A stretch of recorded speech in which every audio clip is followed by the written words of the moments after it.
All right, everybody, let's go ahead and get started. Thank you so much for being on this masterclass and attending this with me. I'm super excited for this. My name is Adam Smith, and I'm the founder of MyLVP and the LVP community. So this is the Elements of Attraction Masterclass, the only secrets you need to attract the right guy. And you'll have to excuse me, we went to Six Flags Magic Mountain yesterday, and I completely lost my voice, so this is not ideal to be recording this for you right now. So bear with me as we go through this. So who's this for? What's this all about? So I put this class together for single women who are looking to better understand men, learn how to attract them and keep them interested. And I was noticing that a lot of girls were having a hard time with this, that they would go on dates and they would meet these guys, and then the guys would lose interest really, really quickly. And there were a few things that I was picking up that these girls were doing, and I want to share some of those mistakes with you so that you can avoid those and attract the right guy for you. It's pretty much going to be used as your playbook. So this is something that you can come back to and something that you can reference so that you can use this as you're going through different dates and parties and places that you're going to meet these people. We're going to talk about all those things as well.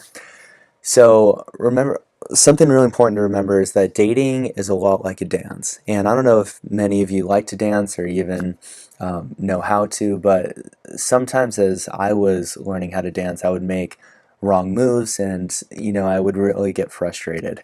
But for you, this is something that I've designed so that even though you may be learning and making moves here and there, it could be right, could be wrong, I want to make sure that we learn the right moves in this master class. And so once you get this, you'll really become a master and you're going to have a huge confidence boost because you'll actually know what you'll be doing. It's kind of cool. So here we go. So the first secret and overview that we're going to be looking at here is going to be uncovering the core reason why women don't meet more guys and how you can beat that.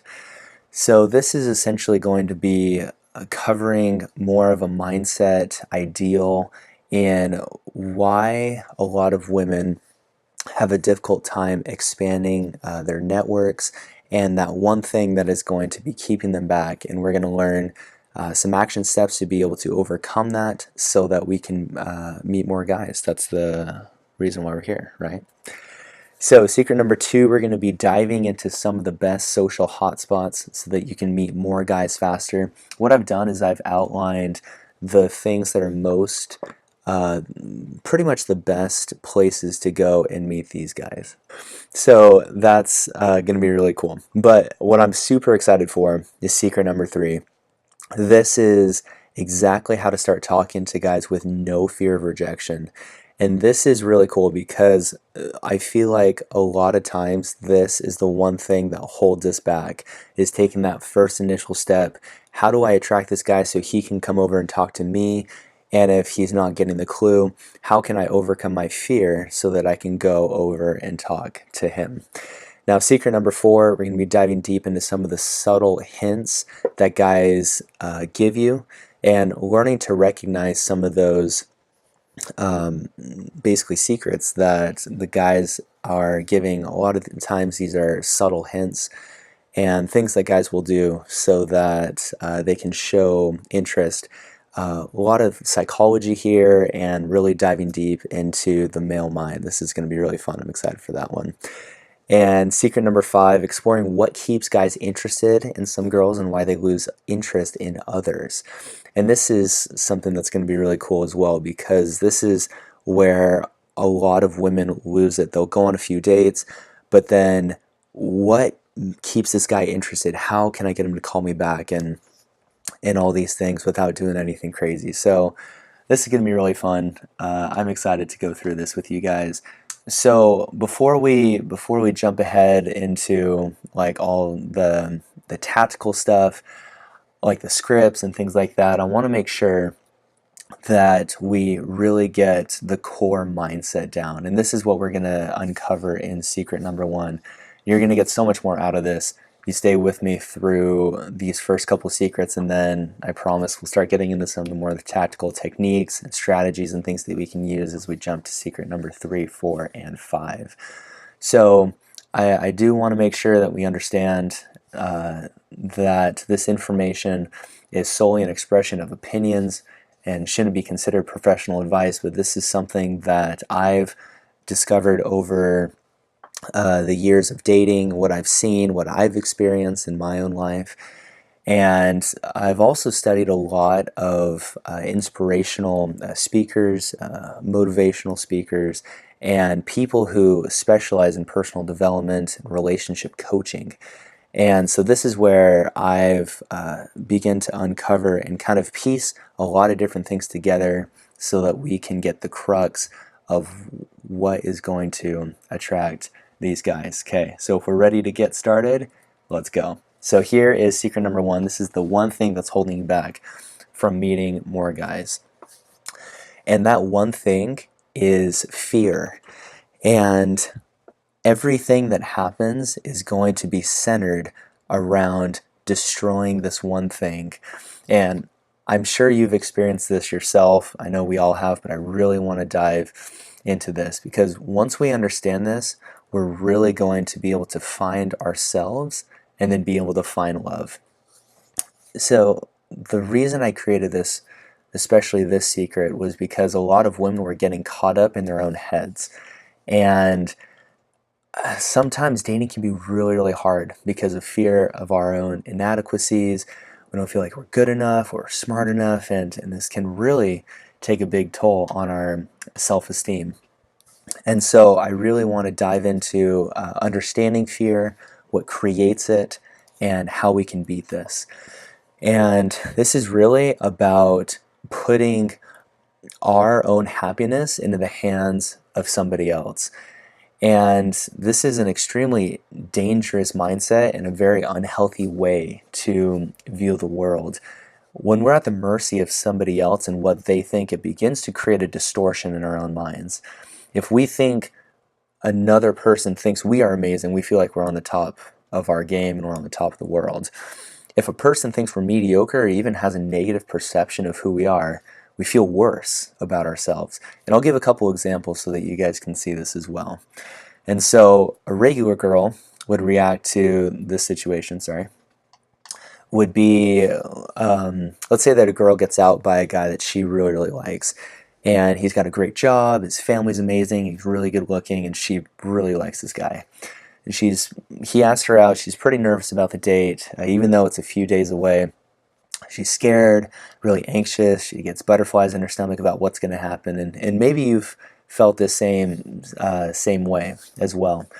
And the more she thinks about it, the more a pit starts to form in her stomach.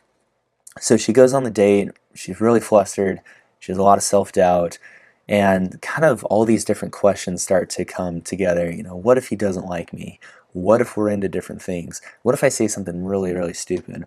And during the whole date, she really can't think straight because she's so focused on saying the right things, making the right moves, and trying to, she's all really, really inside of her head, and it's not helpful. Her body language is closed off. She crosses her arms, touches her neck often. And after the first date, she doesn't hear from him again. So she sends a message and he agrees to go out with her one more time. And that night he tells her that he's really not interested in dating, but would much rather just be friends. And so she starts wondering, am I not good enough? Am I not smart enough? What was the problem here? And she begins to see herself through the eyes of this guy. And that is really where the core issue begins. When you start seeing yourself through the eyes of somebody else, you really don't even know this person in the beginning. And so you really can't put your own happiness in the hands of someone else that you don't even really know. And this is where everything really comes together. And I had a huge epiphany of this, that there was one girl that I started dating, and everything that I did, I wanted to make sure that I wasn't being judged or they didn't have a negative perception of me, because that was a huge reflection on my own self-esteem. And once I realized that this was happening, I completely shifted this around. I said, you know what? This person doesn't even hardly know me. I don't even hardly know this person. Why should I let them dictate who I am or how I feel about myself? And so let's talk about why this may occur. And so this is essentially fear, right? F-E-A-R. And I don't know if many of you know, this actually stands for something. And it stands for future events appearing real. And that's fear. And so nothing bad has really happened, but we begin to get a sense that something really bad is going to happen, or at least could happen. And the reason why this is because our primitive brains have been trained ever since we lived in caves to protect ourselves for survival purposes. And so our brains begin to think, okay, what is the worst that can happen? And then our brains just completely blow that out of proportion. And I'm sure a lot of you could think of some examples of things that have happened to you. And so what I want to call this is I want to call it the magnifying effect. And everyone experiences this at one point or another. And this is when our brains, they take a really small, insignificant thing and they turn it into something much, much larger. And so the classic example of this is the 6-year-old girl who's walking with her mom and dad in the mall. And so mom calls dad and says to bring their daughter with him. Dad starts freaking out because he doesn't have his daughter, thinking that she went with mom. And so after about 10 minutes, they start just a huge all-out search party, complete with mall cops, a couple of their parents. The dad is yelling, mom is crying, the girl comes walking out of the American Girl store, wondering what all the commotion is about. And mom and dad went through this magnifying effect where images of kidnapping and all these things were running through their minds when their daughter was really just in the next door over. And so version A, the first example that we had, was this girl had this magnifying effect of these little small things that she thought was really a much bigger deal. Saying something dumb, not being herself, all these things were completely blown out of proportion for her. And so I want to take a different approach to this and give you another example of someone that I call an LVP girl's mindset. We'll talk more about LVP and where that comes from a little bit later on. But this is the mindset that she has to this same situation. So she gets out on the date, she's very calm, and she politely accepts the invitation. So a few days before the date, she starts to get a little nervous, but instead of staying in that state of mind, she begins to make some subtle shifts in her behavior, and this is what she does. She begins to slow down, she begins to think about what's causing that, she slows her breath, clears her mind, and focuses intently on the task ahead of her. And so before the date, she has a silent meditation session for a few minutes. And some of you may believe in this, others may not. But I strongly, strongly believe in meditation because it has this calming effect on our minds. And here's how it works. So instead of being all stressed out and anxious and nervous about the date and what's going to happen, I call this a C4. And this is being calm, cool, collected, and confident. I'm going to say that again. You're being calm, you're cool, you're collected, and you're confident. And so C4 is an explosive, and the way that I like to think of it is it's more of an explosion of increased overall well-being, this huge increase of well-being in our minds. And so what she does is she begins to repeat the words over and over in her mind. I'm the best. I'm the best. I'm gorgeous. I'm gorgeous. There's no one more attractive than me. I'm the prettiest. Anyone would be lucky to date me. Nobody is out of my league. And when you start to say those things in your head, your body and your mind begin to believe it. And what's amazing about this is, you know what? As long as you believe it, it really doesn't matter. It doesn't matter what that other person says. If the other person says, you know what, this guy is way out of your league, there's no way you can get him, that does not matter at all. As long as you believe it. And the more you tell yourself that, the more that you are going to believe it. And so this really is the main secret to becoming the most confident woman in the room, is repeating these words and going out to the date. Every time before I go out on a date, I always am walking to the car and I'm repeating these words. I'm the best. I'm the best. There's no one more attractive than me. Anyone would be lucky to date me. And as I begin to tell myself that, I begin to have C4. I'm calm, I'm cool, I'm collected, and I'm confident. And this is really the main secret, you guys, is being able to get this down. So I want to talk, this is now our concept section. So I want to talk about dealing with fear and how to beat this. So the first thing I want you to do is to recognize your fears. And this is really important because this is really where we begin to take a step back and say, okay, what are we afraid of? What is that thing that is happening here? And especially in like a date, if maybe you've had a bad experience in the past or something else happened, then the thing is that all those things, if we can just begin to create awareness of that, then what's going to happen is we now have something to work with instead of kind of this vague general experience about having a bad experience in the past or someone else had a bad experience. So begin to really pinpointing what's scaring you, and that's something that we can really begin to work with. So if you're afraid of talking to an attractive guy, we can take a look at why that is. And maybe you had a friend who had a bad experience, someone who got rejected. So you need to understand that everything in our brain points back to an experience that we've had there, or the experience of somebody else. So an example of this would be like, why would someone be afraid of spiders? Why would that same person not be afraid of something like a ladybug? And partially it's because of experience. And so let's turn those spider experiences into ladybugs. Let's not be afraid of those things anymore. I'm going to show you exactly how to do that. So this is something that I actually learned from a motivational speaker. Her name is Mel Robbins, and some of you may have heard of her, but she taught us a really important principle that actually excitement causes a spike in cortisol in our bodies.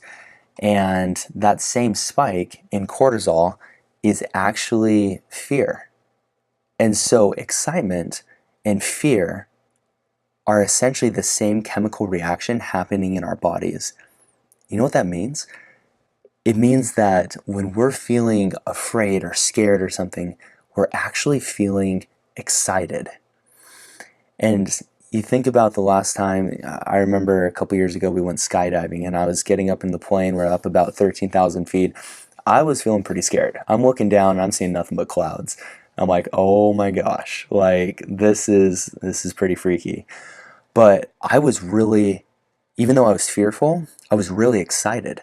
I was really excited to go and jump out of that plane. It was going to be exhilarating and I couldn't wait to do it.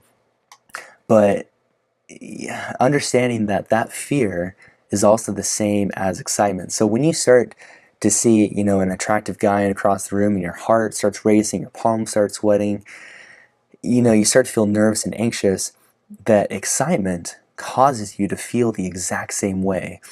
Like I said, yesterday we went to Six Flags and it was a blast, and my little sister, we are about to go on X2, if any of you have heard of that. If you haven't been to Six Flags, you have to go, especially go on X2. It's the best roller coaster out there.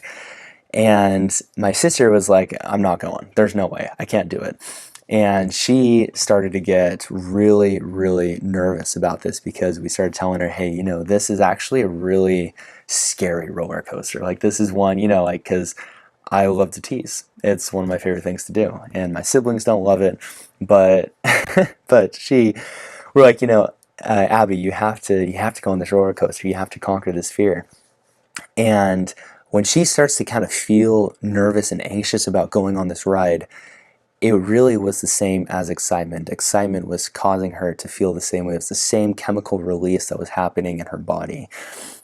So what I want you to do is I want you to call it like it is. When you start to feel afraid, you start to feel scared, you start to feel nervous about something, instead of saying, wow, I'm really scared to do that, I want you to say, wow, I'm really excited to do this.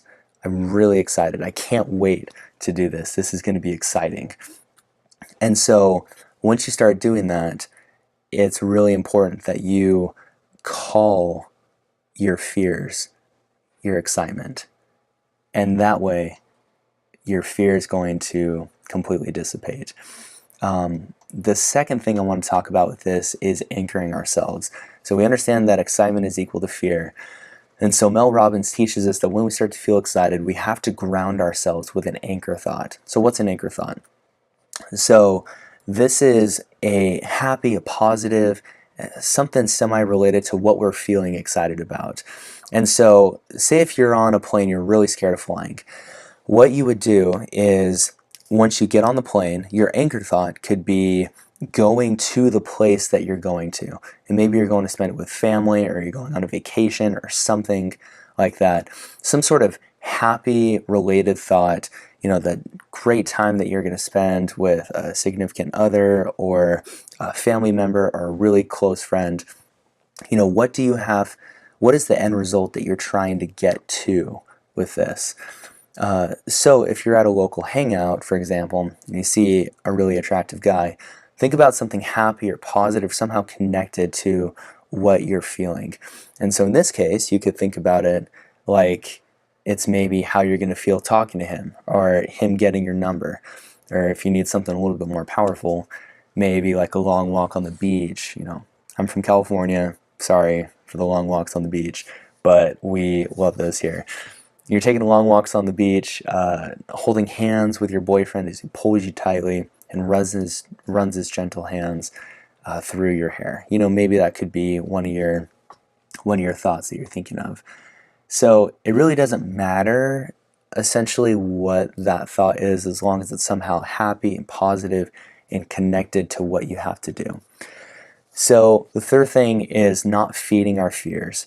And I learned this from a guy, his name is Grant Cardone, and Grant Cardone taught us that our fear's favorite food is actually time. And so the longer you sit and think about all the possible outcomes, the bigger your fear is going to get, preventing you from moving forward. And so Mel Robbins teaches us that the best thing that we can do is to take time completely out of the equation and count down from 5, 4, 3, 2, 1, and just do it. And if you understand this one principle, it's really going to contribute the greatest to your success, because once we eliminate time, we're really able to hone in on what our fears are, how calling it like it is, anchoring ourselves, and being able to get rid of that fear. So that perfect recipe for doing that is recognizing what's happening, telling yourself you're excited, right?